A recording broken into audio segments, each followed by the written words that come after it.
Shalom Bapak Ibu Saudara. Renungan kita pagi hari ini masih menyambung tema besar kita, dan barangkali ini kita mengakhirinya, yaitu tema di mana rencana Bapa itu adalah menegakkan kerajaannya di muka bumi ini agar dijalankan oleh umat pilihannya, kerajaan anaknya.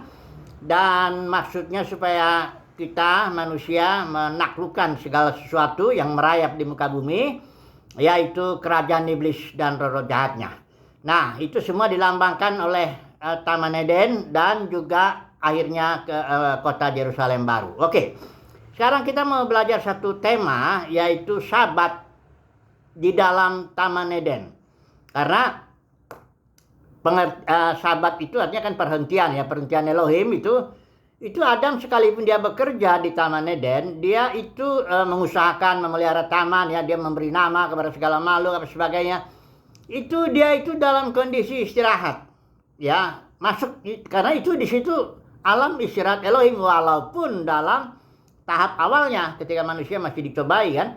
Nah, tetapi nanti kalau kita masuk ke dalam kota Yerusalem baru, sampai di sana dalam arti kita sudah diproses, dibentuk sedemikian menjadi mempelai Kristus, pelayanan domba dalam arti yang sepenuhnya, itu kita mengalami perhentian Elohim yang penuh ya, kita mengalami masuk ke dalam alam perhentiannya Elohim. Nah, sekarang kita mau bertanya dulu, apa sih sebenarnya alam perhentian Elohim ini, sabatnya Elohim ini apa ini? Nah, mari kita baca dulu Kejadian, saya pakai ILT ya.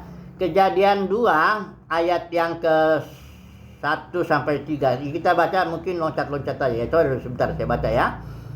Dan pada hari ketujuh Elohim telah menyelesaikan pekerjaan yang telah dia lakukan, dan dia beristirahat pada hari ketujuh dari semua pekerjaan yang telah dia lakukan. Lalu Elohim memberkati hari ketujuh itu dan menguduskannya, karena pada hari tersebut dia berhenti dari segala pekerjaan penciptaan yang dilakukannya itu. Nah, jadi saudara tahu ini pengertian berhenti bukan berarti Elohim capek mengerjakan pekerjaan penciptaan 6 hari itu, hari pertama, 2, 3 dan sebagainya itu, dia capek terus berhenti.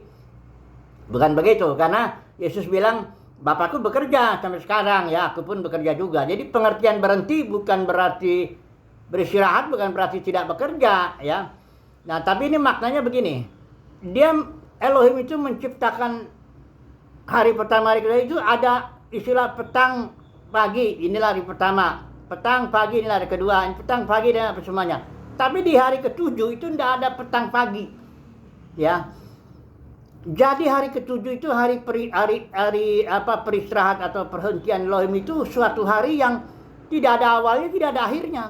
Itu suatu kondisi, suatu keberadaan, suatu alam di mana Elohim berhenti, dan dia berharap, dia kuduskan itu, dia berharap bekerja supaya semua ciptaannya masuk ke dalam alamnya Elohim, perhentian Elohim itu. Jadi saya mengungkapkan begini, ciptaan hari 1, 2, 3 dan sampai 6 itu adalah ciptaan pertama. Dan itu kan jatuh dia kan, dan memang itu satu bagian dari proses. Tetapi ini alam perhentian Elohim ini adalah ciptaan baru, di mana permulaannya itu adalah Kristus. Dalam kitab Wahyu dikatakan permulaan ciptaan Elohim itu adalah Kristus Yesus. Bukan berarti Yesus diciptakan, bukan begitu. Tapi bahwa melalui mati, bangkit, duduk sebelah kanan Bapa, dia menjadi suatu spesies yang baru, ras yang baru ya.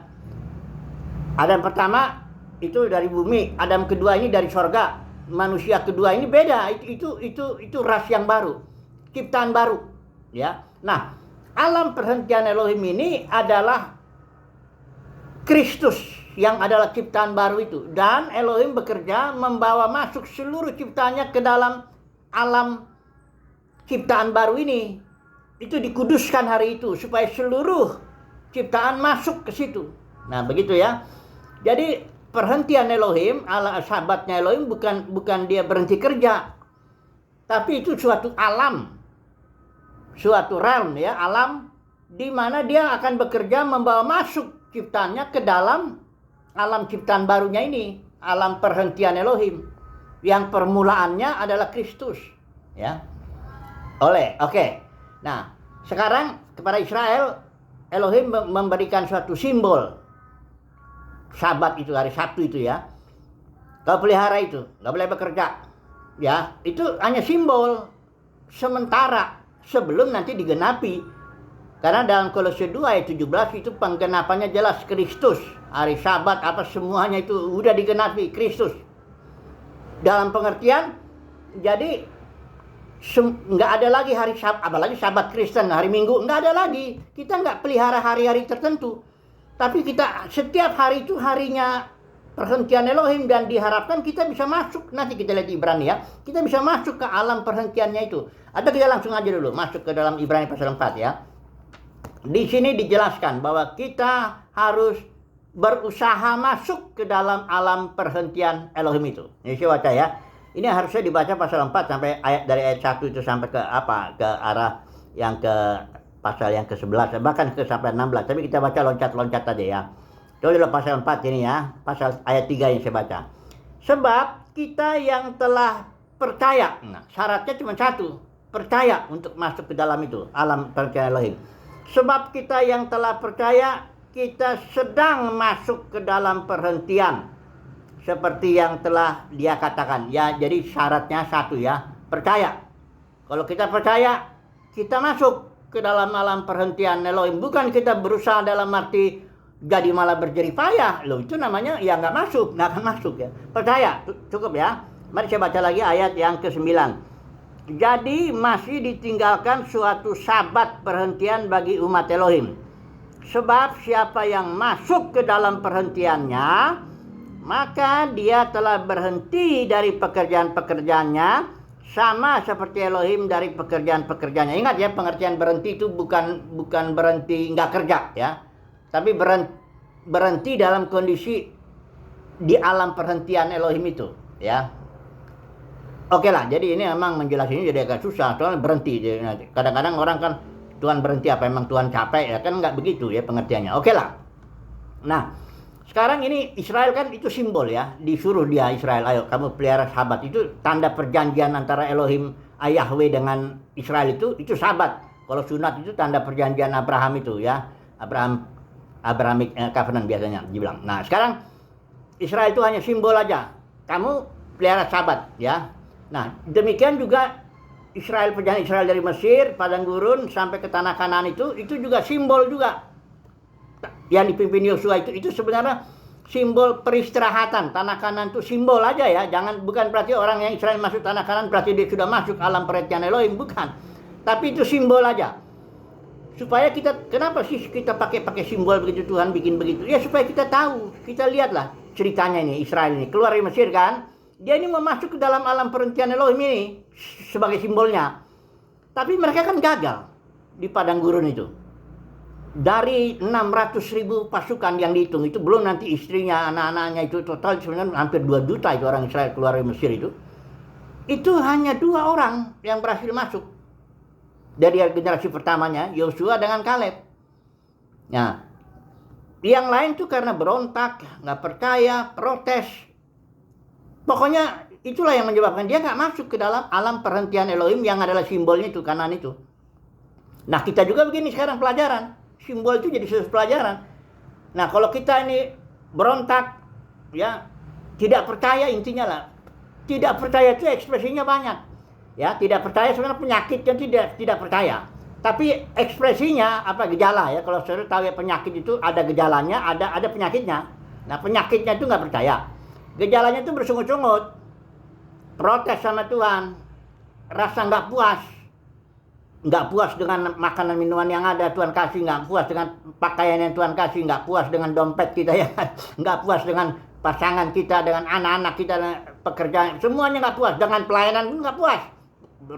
Apa ya, sikut sana sampai akhir stroke. Banyak orang masuk dalam pelayanan Kristen malah stroke dia, ya, stres dia ya, karena nggak percaya ini kuncinya, penyakitnya itu nggak percaya, ekspresinya banyak, ya masing-masing orang beda ya ekspresinya. Oke, nah sekarang saya mau barangkali sebagai penutup aja nih ya, ini kan renungan singkat. Bagaimana caranya supaya saudara dan saya percaya? Iya, bagaimana caranya saudara dan saya masuk ke dalam alam perhentian Elohim? Kita bekerja, kita sibuk ngerjain apa yang ini, tapi kita beristirahat di dalam batin kita. Itu yang ini. Yesus kan bilang, marilah kepadaku semua yang letih lesu dan beban berat, aku akan berikan kelegaan kepadamu. Ada damai sejahtera, kelegaan ya, dalam arti kepuasan. Rasa puaslah dalam batin kita.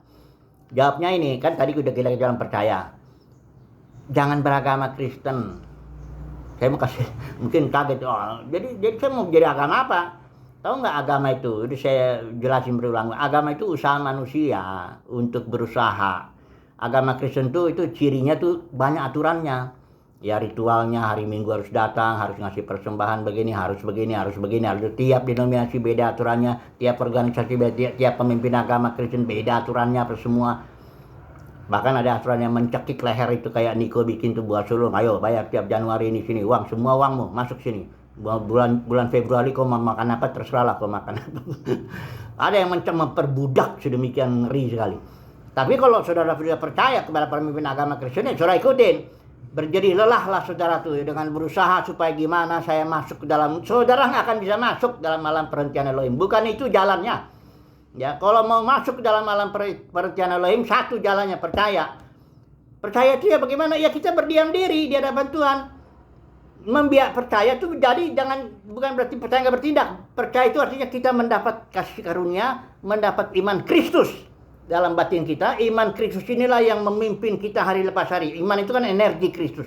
Energi itu suatu kemampuan melakukan usaha. Jadi setelah kita dapat iman Kristus, ini akan menggerakkan. Apakah hari ini kita ke kiri, hari ini ke kanan, hari Minggu kumpul ke sini, hari Minggu ke sana. Ini energi ini memimpin. Setelah itu kalau kita bertindak, maka perbuatan kita menyempurnakan iman yang ada. Itu surat Yakobus bilang. Setelah itu dengan iman yang ada ini bergerak lagi kita. Di mana iman, jadi kita hidup oleh iman, bukan oleh aturan-aturan agamawi orang Kristen itu beragama. Kita nggak beragama. Kita nggak beragama Kristen, tapi kita beriman, berhayat Kristus itu ya. Kayak Habel dengan Kain kan beda itu. Kalau Habel itu dia beriman kan. Kalau Kain ini dia beragama. Mereka mempersembahkan korban, tapi yang satu beragama, yang satu beriman. Beda itu ya. Nah, ya udahlah, sebagai kesimpulannya bagaimana lah. Semoga saudara dan saya mendapat kasih karunia lah untuk beriman ya, supaya masuk ke dalam alam perhentian Elohim. Jangan beragama Kristen dengan aturan-aturan, ikutin pemimpin begini. Kagumi lagi kalau pemimpinnya dikritik, langsung jangan menghakimi, ngamuk-ngamuk gitu. Ya udahlah, kalau emang dapat kasih karunia hanya untuk beragama Kristen ya silakan aja. Tapi umat kerajaan mendapat kasih karunia untuk beriman, mengikuti Kristus, mengikuti iman Kristus kemana saja iman Kristus ini mimpin. Mau ke hari Minggu ke kiri, mau hari ke kanan, mau memberi, mau mengin, semua dipimpin oleh iman Kristus itu. Itulah dia beriman ya. Semoga saudara saya mendapat kasih karunia untuk percaya ya, bukan untuk beragama Kristen ya. Haleluya. Amin.